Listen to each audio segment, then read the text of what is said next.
यो सरकारको कामै त्यही हो। यो त तपाईँ देख्नु भएको छ नि, यो त सुरुदेखि नै यो चाहिँ कुनै चाहिँ यो देशको विकास र समृद्धि गर्न आएको सरकारै हो। यो त जनतामाथि चाहिँ पुरै महँगी थुपार्ने, जनतामाथि चाहिँ पुरै चाहिँ अब अन्य अत्याचार गर्ने, विकास र समृद्धिको कुनै अहिले नाम पनि छैन कि महँगीको विषयमा चर्चा छ कि भ्रष्टाचारको विषयमा चर्चा छ। अदालतको कुनै निर्णयका विरुद्ध जनता समाजवादी पार्टीको कुनै पनि कार्यकर्ताले बोल्दैन। अदालतप्रति जसपामा हुन्छ। सरकार त कठपुतली सरकार, त्यो चाहिँ महागठबन्धनको सरकार, त्यो नौटङ्की सरकार त बनेकै छ। अब संसदले त चाहिँ बाइपास गरिहाल्यो परमादेश मार्फत। अब बाँकी एउटा चाहिँ के थियो भन्नुहुन्छ भने न्यायालय थियो, त्यसलाई पनि ध्वस्त पार्नुको लागि सरकार गरिरहेछ। के भन्नु? एमसीसी राम्रो छ, उचित छ, हामीलाई लागेको छ यसो एक पटक पढ्दा। एमसीसी कैयौं राष्ट्रहित विरोधी जो प्रावधानलाई हामीले हटाएर कि चाहिँ यसलाई चाहिँ देशको हित अनुकूल बनाएर यसलाई पास गर्न पर्यो या यसलाई खारिज गर्न पर्यो। राष्ट्र विरोधी त्यसमा कुनै अहिलेसम्म हामीले भेटेका छैन। बजारमा आएका हल्लाहरू चाहिँ अमेरिकी सैनिक नै नेपालमा आउला, नेपालमाथि राज गर्न थाल्ला भन्ने जस्ता कुराहरू एकदम किमार्थ, व्यर्थ हुन्, गलत हुन् जस्तो हामीलाई लागेको छ। परमादेशबाट सरकार बनाउने, जनादेशलाई अपमान गर्ने, जनादेशलाई कदर नगर्ने, जनादको विरुद्धमा परमादेशबाट सरकार बन्ने जो काम भयो यो दुनियाँमा नभएको काम भएको छ। यो संविधान विरोधी काम। प्रधान न्यायाधीशमाथि लगाइएको के आरोप छ भन्ने त प्रश्न छैन। सबै आरोप आफैमा कटाउ छ। त्यसमा फलानु नै आरोप हो भन्ने पनि तपाईँलाई ठाउँ हिँड्न सकेको अवस्थामा त्यो एउटा गुप्त आन्दोलन जस्तै देखिरहेका छौँ हामीले। प्रधान न्यायाधीशलाई त्यो अपराध अब नाङ्गिने, जनताबाट नाङ्गिने, मिडियाहरूले कुरा उठाइसकेपछि, जनताबाट अब नाङ्गिने भइसकेपछि अब दोषमाथि प्रधान न्यायाधीशलाई थुपारेर आफू पानीमाथिको ओबानो जो बन्न खोजिरहनु भएको छ त्यसको वकालत चाहिँ बार विशेषज्ञ वकिलले गरिरहनु भएको छ। योभन्दा चाहिँ बढी विचित्र या विडम्बना के मान्न सकिन्छ? यदि गलत होइन भने सबैले फुका पाउनु पर्यो, गलत हो भने सबैले जिम्मेवारी लिनुपर्ने हुन्छ। यसको गम्भीर अनुसन्धान गर्न पर्दैन। गलत त गरेकै थिए भन्ने कुरा त हामीलाई पनि थाहा छ। हाम्रो तर्फबाट त चाहिँ परमादेशदेखि लिएर अध्यादेशदेखि लिएर सारा गल्ती त गरेकै छ नि। हाम्रो त प्लस छ। उनीहरूले लाउने आरोप त चाहिँ त्यो सीमित मात्रै छ। वकिलहरूले न्यायालय घेर्ने, बेन्च बहिष्कार गर्ने, अनि पछि सर्वोच्च अदालत घेराबन्दी गर्ने, बन्द गराउने, जनताका दैनिक कामहरू यति धेरै मुद्दाहरू पेन्डिङमा बसिरहेका छन्, ती कामहरू गर्न पर्दैन? के एउटा चाहिँ प्रधान न्यायाधीशले चाहिँ कारबाही गरेर यो समस्याको समाधान हुन्छ? नेपाल कम्युनिस्ट पार्टी एमालेको 10औं जो महाधिवेशन चितवनमा मङ्सिर 10, 11 र 12 गते हुँदैछ, त्यसको तयारी के हुँदैछ भनेर उहाँले जिज्ञासा राख्नु भएको छ। सायद यो मिडियाकर्मी साथीहरूलाई धेरै भनिरहनुपर्छ जस्तो लाग्दैन, धेरै कुरा आइसकेको छ। हामीले गत केही महिना अगाडि हामीले विधान अधिवेशन गरिसकेका छौँ। काठमाडौँको गोदावरी अथवा यस प्रदेशको गोदावरीमा हामीले विधान अधिवेशन गरेका छौँ। जुन विधान अधिवेशनले विधान सम्बन्धी र विचार राजनीति सम्बन्धी राजनीति प्रतिवेदन र संगठन सम्बन्धी प्रतिवेदन सर्वसम्मतले पास भइसकेको छ। अब हाम्रो यो 10औं राष्ट्रिय महाधिवेशन नेतृत्व सम्बन्धी, नेतृत्व निर्माण सम्बन्धी अधिवेशन भन्दा पनि हुन्छ मूल रूपमा। त्यसको तयारीको रूपमा महाधिवेशन व्यवस्थापन समिति बनेको छ र थुप्रै त्यससँग सम्बन्धित समितिहरू बनेका छन् र अब 10 गते उद्घाटन हुन्छ र 11 र 12 गते बन्द सत्र हुन्छ र त्यसैभित्र निर्वाचन पनि हुन्छ र हामीले नयाँ नेतृत्वको निर्माण गर्छौँ। सायद केपी शर्मा ओलीजी सर्वसम्मत अध्यक्ष हुनुहुन्छ। त्यो विधान अधिवेशनले पनि करिब त्यो दिशातिर ओरिएन्टेसन दिइसकेको छ र हामी यसरी अगाडि बढ्दैछौँ र त्यो महाधिवेशनमा आउने प्रतिनिधिहरू, महाधिवेशनमा आउने प्रतिनिधिहरूको निर्वाचन मूल रूपमा आज सम्पन्न हुन्छ। केही एकाध जिल्लाहरू विशिष्ट कारणले रह्यो भने भिन्न कुरा हो, होइन भने एकै दिनमा देशव्यापी रूपमा करिबन 2000 प्रतिनिधिहरू निर्वाचन हुँदैछ। यस्तो गर्न सक्ने एकै दिनमा 2000 प्रतिनिधिहरू 77 जिल्ला जबर्स विभाग मोर्चा सबैतिरबाट, प्रवासबाट, युरोप अमेरिकातिरबाट, सबैतिरबाट एकै दिन निर्वाचन गरेर प्रतिनिधि छान्न सक्ने हैसियत राख्ने पार्टी नेकपा एमाले मात्र, जुन पार्टीलाई हामीले भनेछौँ यो पार्टी एकताकै निरन्तरतामा छ भन्ने। र यसभन्दा पहिले हामीले सबै देशका सम्पूर्ण वडाहरू एकै दिन हामीले अधिवेशन सम्पन्न गरेका थियौँ। सम्पूर्ण पालिकाको अधिवेशन पनि एकै दिन गरिसकेका थियौँ। र यो तीव्र गतिमा नेकपा एमाले आफ्नो वैचारिक राजनीति र सांगठनिक काम र आन्तरिक कामहरू सम्पूर्ण रूपले यो 1-2 महिनाभित्रमा सम्पन्न गर्दैछ। र यो 10औं राष्ट्रिय महाधिवेशन सम्पन्न गरिसकेपछि करिब हाम्रो आन्तरिक कामहरू सम्पन्न हुन्छ। त्यसपछि संगठन विस्तारको काममा हामी अगाडि बढ्छौँ र आगामी निर्वाचनमा पनि, चाहे स्थानीय निर्वाचन होस्, चाहे प्रदेशको निर्वाचन होस्, चाहे केन्द्रको निर्वाचनलाई अब फोकस गरेर हामी त्यो दिशातिर अगाडि बढ्ने योजना छ। यी आन्तरिक कामहरू सम्पन्न गरिसकेपछि अब यो महाधिवेशनको सन्दर्भमा यही नै हो। अब यो महाअभियोगको कुरा गर्नु भएको छ। हामीले महाअभियोगतिर अहिले सोचिरहेका छौँ। यो जुन गठबन्धन, यो अपवित्र गठबन्धन गर्ने, सरकार पक्ष र प्रतिपक्षको बीचमा अपवित्र गठबन्धन गरेर बनेको जो सरकार छ, यो सरकारका समर्थक जसले आफूलाई चाहिँ न्यायमूर्तिहरू ठान्नुहुन्छ, वकिल अधिवक्ता ठान्नुहुन्छ, उहाँहरूले चाहिँ वास्तवमा ल्याएको विषय यो बीचमा यति धेरै नै, यो 1-2 महिनाभित्रमा, 2-4 महिनाभित्रमा यति धेरै जात्रा गरियो नेपालमा, यो दुनियाँमा नभएको, राजनीतिक रूपमा त धेरै नै एउटा दुनियाँमा नभएको नजिर काम, नकारात्मक नजिर कायम गरिएको छ, जो यसभन्दा पहिले मैले राखिसकेको छु र त्यो स्पष्ट आइसकेको छ। जो परमादेशबाट सरकार बनाउने, जनादेशलाई अपमान गर्ने, जनादेशलाई कदर नगर्ने, जनादको विरुद्धमा परमादेशबाट सरकार बन्ने जो काम भयो, यो दुनियाँमा नभएको काम भएको छ। यो संविधान विरोधी काम, संविधानलाई धराशायी पार्ने र संविधानलाई अपमान गर्ने र संविधानलाई अस्वीकार गर्ने, संविधानको रक्षा भन्दा पनि संविधानलाई ध्वस्त गर्ने काम जो गरियो त्यो बेठी भयो। अर्को कुरा, पार्टी फुटाउनको लागि अध्यादेश जस्ता कामहरू जो गरियो, यो दुनियाँमा नभएका, यो चाहिँ वास्तवमा राजनीतिक पार्टी सम्बन्धी, दल सम्बन्धी, नीति नियम भन्दा बाहिर गएर जुन किसिमको काम गरियो, यो ज्यादै नै निकृष्ट काम भएकै थियो। र कार्यपालिका, न्यायपालिका र व्यवस्थापिका मध्ये व्यवस्थापिकालाई संसदता ध्वस्त गरियो, परमादेश मार्फत, अध्यादेश मार्फत त्यो ध्वस्त गरियो, त्यसको अपमान गर्ने र त्यसलाई धराशायी पार्ने काम गरियो भने। अर्को कुरा के छ भन्नुहुन्छ भनेदेखि, जो कार्यपालिका छ,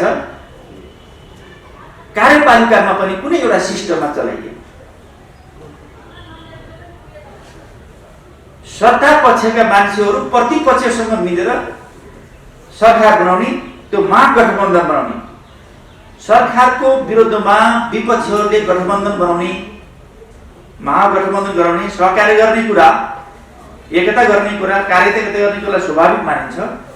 तर चाहिँ के छ भने विपक्षको विरुद्धमा सत्ता पक्षहरूले महागठबन्धन गर्ने यस्तो प्रकारको जात्रा पनि यो देशमा यो कार्यपालिकामा हामी देखिरहेका छौँ। अर्को हामीलाई सबैलाई जानकारी छ न्यायपालिका। अब रह्यो न्यायपालिका। न्यायपालिकामाथि पनि अहिले जे चाहे त्यो परमादेशको सन्दर्भमा चाहे अध्यादेशको सन्दर्भमा चाहे अन्य सन्दर्भमा प्रधान न्यायाधीश लगायतका न्यायमूर्तिहरूले सहकार्य गरेर निर्णय गरिएको छ, जसमा वकिलहरूको पनि त्यसमा सहमति छ। बार एसोसिएसनका वकिलहरूको पनि सहमति छ। उनीहरूको सहमतिमा चाहिँ यी कामहरू गरिएका छन्। जब त्यसको ती बदमासीहरू गरिएको छ, गलत निर्णयहरू गरिएको थियो,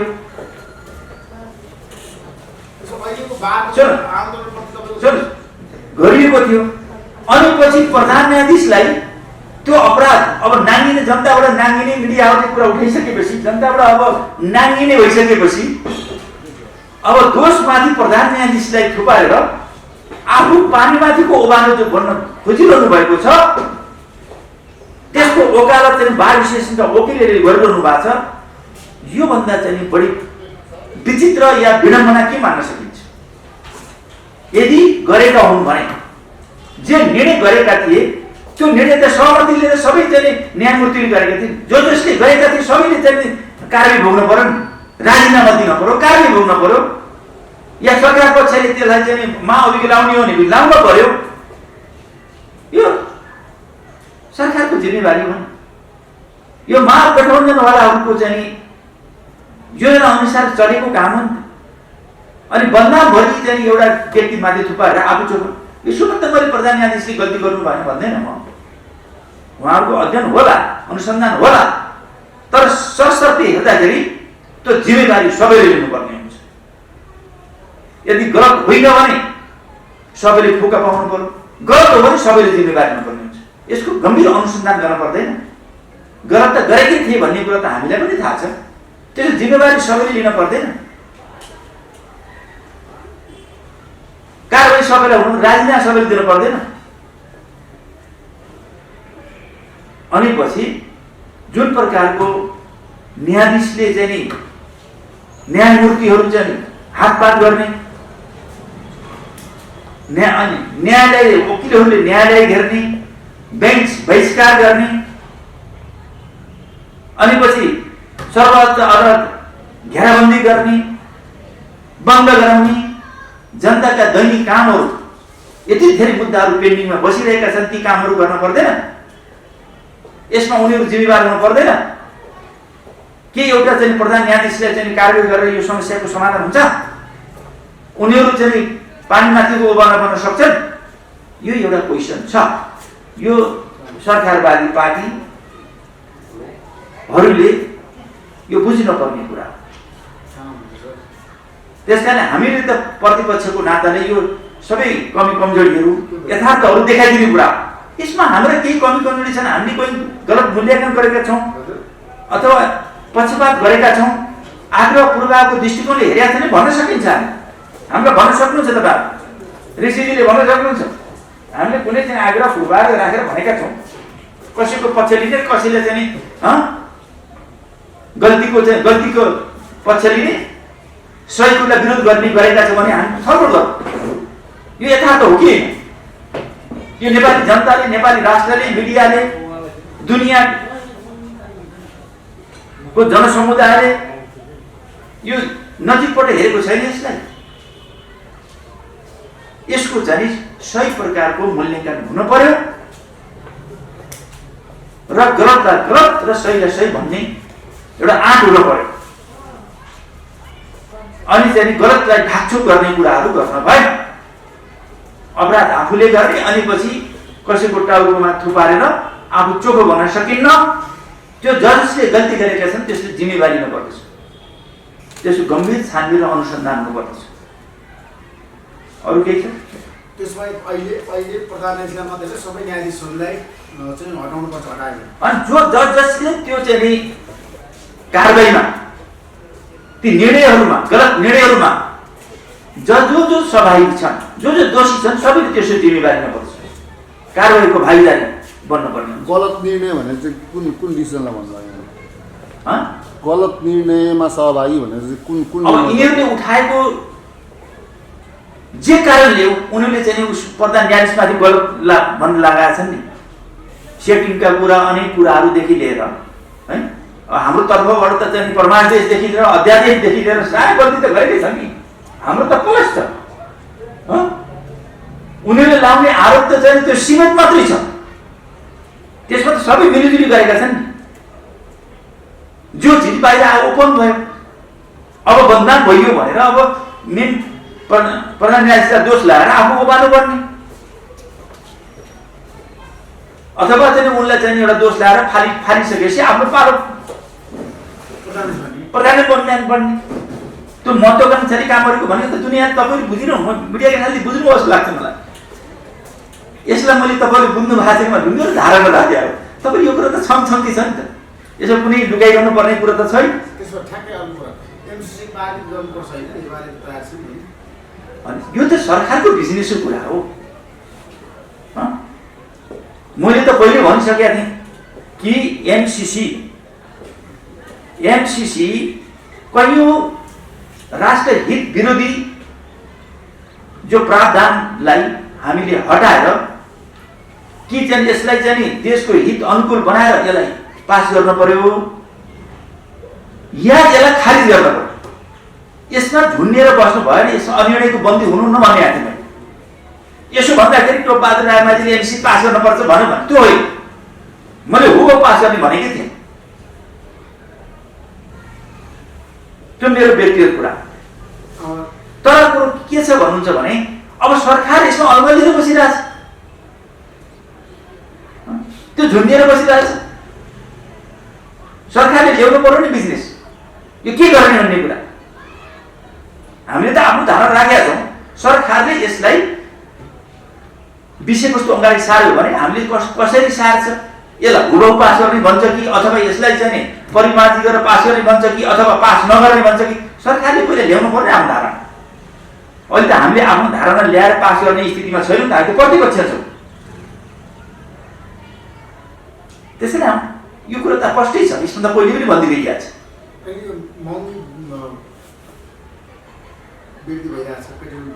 यो त अब यो सरकारको कामै त्यही हो। यो त तपाईँ देख्नु भएको छ नि, यो त सुरुदेखि नै यो चाहिँ कुनै चाहिँ यो देशको विकास र समृद्धि गर्न आएको सरकारै हो। यो त जनतामाथि चाहिँ पुरै महँगी थुपार्ने, जनतामाथि चाहिँ पुरै चाहिँ अब अन्य अत्याचार गर्ने, विकास र समृद्धिको कुनै अहिले नाम कुनै छ? विकास र समृद्धिको विषयमा कुनै चर्चा छ यहाँ? छैन। कि महँगीको विषयमा चर्चा छ कि भ्रष्टाचारको विषयमा चर्चा छ कि अब सर्वोच्च अदालतलाई एउटा सर्वोच्च अदालतलाई कसरी खारिज गर्ने? अब सर्वोच्च अदालत खारिज गरियो भने सरकार त कठपुतली सरकार, त्यो चाहिँ महागठबन्धनको सरकार, त्यो नौटङ्की सरकार त बनेकै छ। अब संसदले त चाहिँ बाइपास गरिहाल्यो परमादेश मार्फत। अब बाँकी एउटा चाहिँ के थियो भन्नुहुन्छ भने न्यायालय थियो, त्यसलाई पनि ध्वस्त पार्नको लागि सरकार गरिरहेछ। के भन्नु? हामीले ल्याएका उपलब्धि, हामीले ल्याएको संविधान, जनताका अधिकारहरूलाई ध्वस्त पार्नको लागि षड्यन्त्र गरिरहेछ। सरकार मतियारको रूपमा काम गरिरहेछ। यिनी सबै घटनाक्रमले के बताउँछ? पहिला हामी सरकारमा हुँदा, हामी सरकार पक्षमा हुँदा त्यो दोष लगाइयो, आखिर सत्य कुरा त चाहिँ नि सत्यले देखियो नि त, उजागर भयो नि त, कहिले बदमासी गरिरहेछ भन्ने कुरा। त्यसकारणले यो कुरा त चाहिँ दिनको घाम जति दिन बित्दै जान्छन् यो राष्ट्र र जनताले दुःख पाउने हो। हामीलाई चाहिँ के छ भने हाम्रो संविधानलाई धराशायी पार्ने, अहिले त के छ भने यो व्यवस्थाको रक्षा, संविधानको रक्षा, सिस्टमको रक्षा को जरुरी भइसक्यो। यो त जनताको महँगी कुरा र विकासको कुरा त छोडिदिनुहोस्, यो त सिस्टमको रक्षा, यो सिस्टमलाई कसरी बचाउने, संविधानलाई कसरी बचाउने, यो व्यवस्थालाई कसरी बचाउने भन्नेतिर गइरहेछ। यो व्यवस्थालाई पनि ध्वस्त पार्ने, यो सिस्टमलाई पनि ध्वस्त पार्ने र संविधानलाई पनि ध्वस्त पार्ने दिशातिर यो सरकारले काम अगाडि बढाइरहेछ। त्यसको विपक्षमा हामी उभिनु पर्दछ र हामीले संविधानको रक्षा, यो व्यवस्थाको रक्षा, यो सिस्टमको रक्षा सँगसँगै विकास र समृद्धिको महान अभियानलाई अगाडि बढाउने र हाम्रो देशलाई गरिबी हटाउने र रोजगारी सिर्जना गर्ने, सँगसँगै हामीले चाहिँ के छ भने समाजवादमा पुग्ने यो महान अभियानमा जुट्न पर्ने आजको अवस्था। यो बहस सुरु गर्नुपर्ने हुन्छ।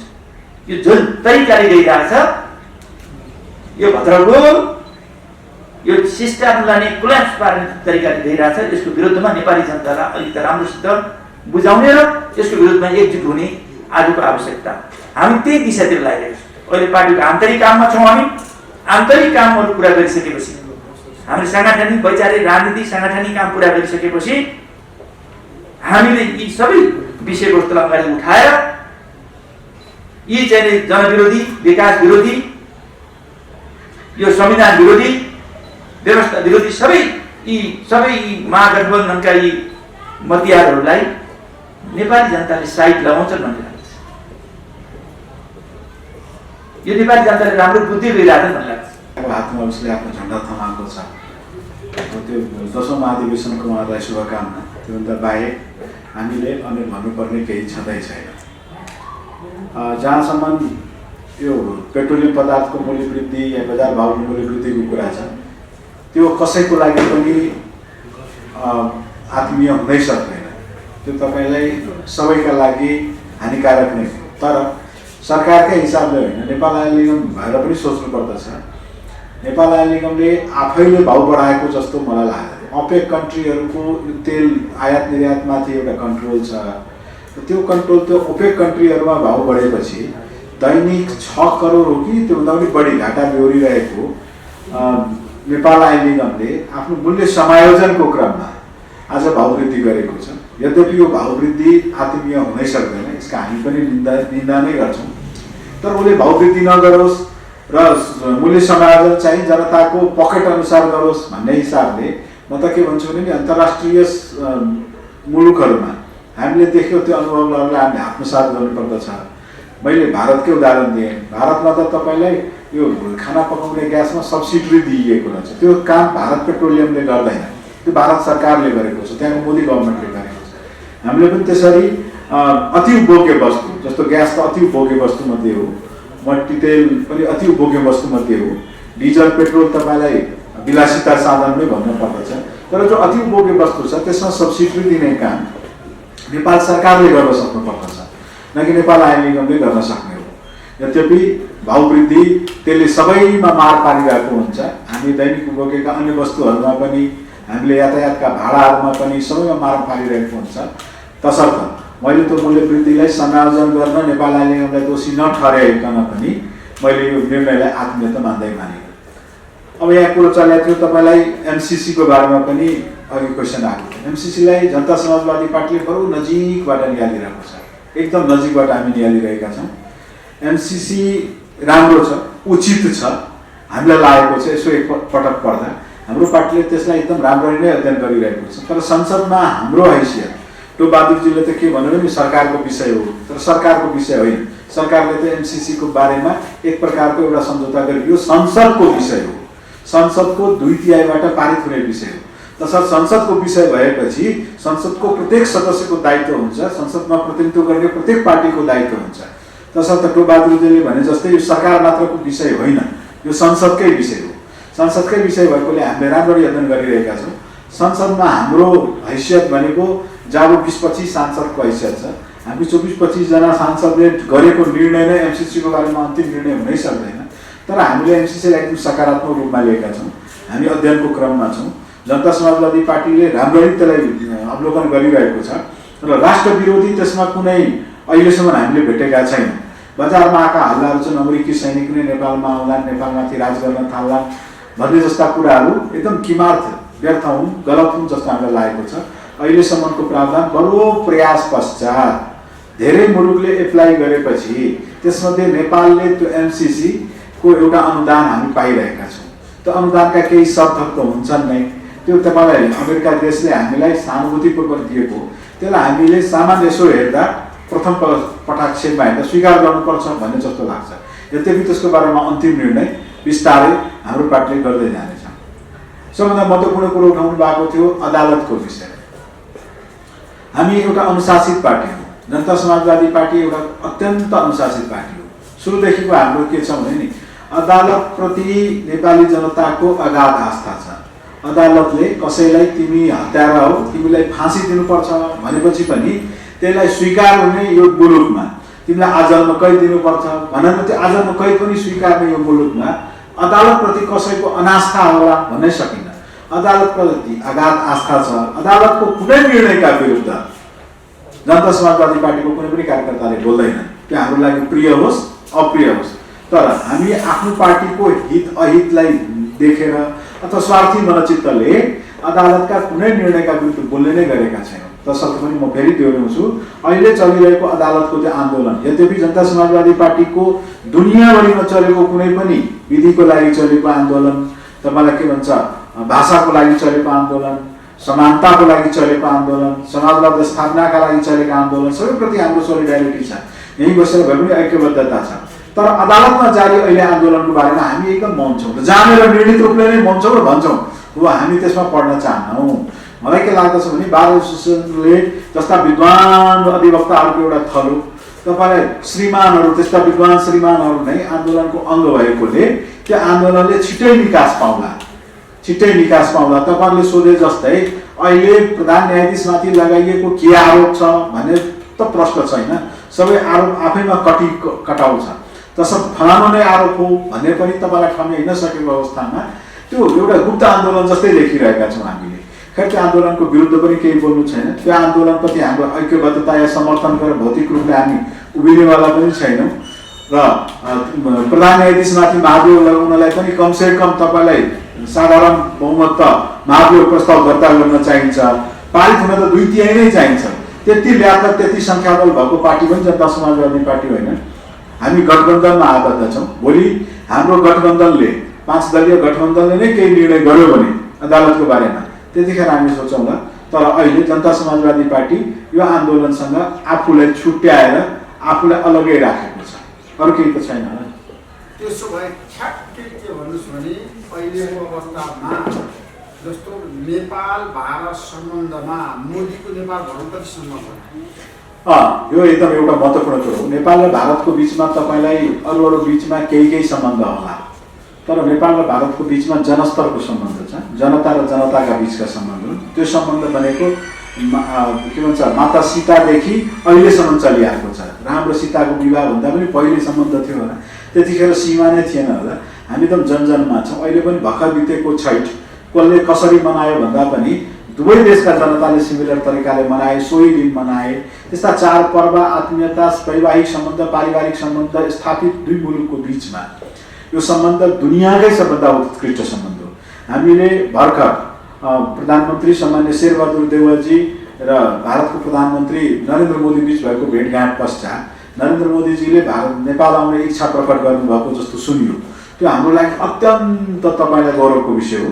हाम्रो लागि अत्यन्त एउटा खुसीको विषय पनि हो। त्यत्रो ठुलो मुलुकको प्रधानमन्त्री हाम्रो देशमा आउनु र भिजिट गर्नु, हाम्रो देशमा यसरी घुम्दैमा उहाँले केही न केही कुनै न कुनै प्रकारका राम्रा निर्णयहरू पनि गरिरहनु भएको हुन्छ। दुई देश बिचको सम्बन्ध झन् प्रगाढ भइरहेको हुन्छ।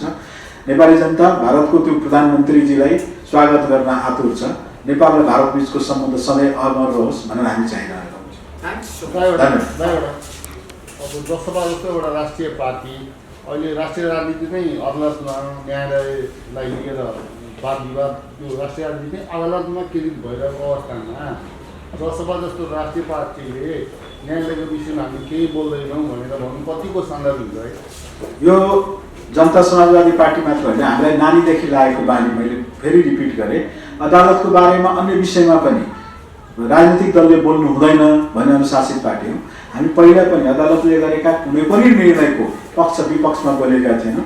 अदालतको अवमानना गर्नु हुँदैन भन्ने हामी अनुशासनमा हुर्किए बढेका पार्टी हौँ। तसर्थ पनि मैले फेरि भने अदालतमा जारी आन्दोलन विद्वान तपाईँलाई अधिवक्ताहरूको एउटा संस्था नेपाल बार एसोसिएसनले गर्दैछ, विद्वान श्रीमानहरूले गर्दै हुनुहुन्छ, त्यसर्थ उहाँहरूले छिट्टै टुङ्ग्याउनु होला र टुङ्ग्याएर अहिले जुन तपाईँलाई न्याय पाउन बाधित भएर बसेको छ नेपाली जनता, त्यो छिटोभन्दा छिटो न्याय सम्पादनमा टेवा पुर्याउँछ जस्तो छ। जनता समाजवादी पार्टी अदालतको विरुद्ध अथवा पक्षमा पहिले पनि नबोलेकोले अहिले पनि बोल्दैन, भविष्यमा पनि बोल्दैन। अनि जसपाले चाहिँ के सोच्छ, न्यायालयमा भ्रष्टाचार विसङ्गति छ भन्ने एकदम चर्चा उठिरहेको छ, जसपाको के छ धारणा? त्यस्तो तथ्य नभेटुन्जेलसम्म जनता समाजवादी पार्टीले त्यस्तो कुनै धारणा बनाउँदैन। अहिले उहाँहरूले गरेको आन्दोलनमा बोलेका भाषणहरूमा साँच्चै एकअर्काहरूमाथि भ्रष्टाचारको पनि आरोप लगाउँदै हुनुहुन्छ। हामी श्रवण गरिरहेका छौँ, आनन्दित भइरहेका छौँ, त्यति मात्र हो। तथ्य नभेटुन्जेलसम्म हामी हजुरआका बलमा होइन उनी त भ्रष्ट हुन्, उनी त चोर हुन् भनेर भन्ने पक्षमा छैनौँ। अदालतप्रति जसपामा हुन्छ। धन्यवाद।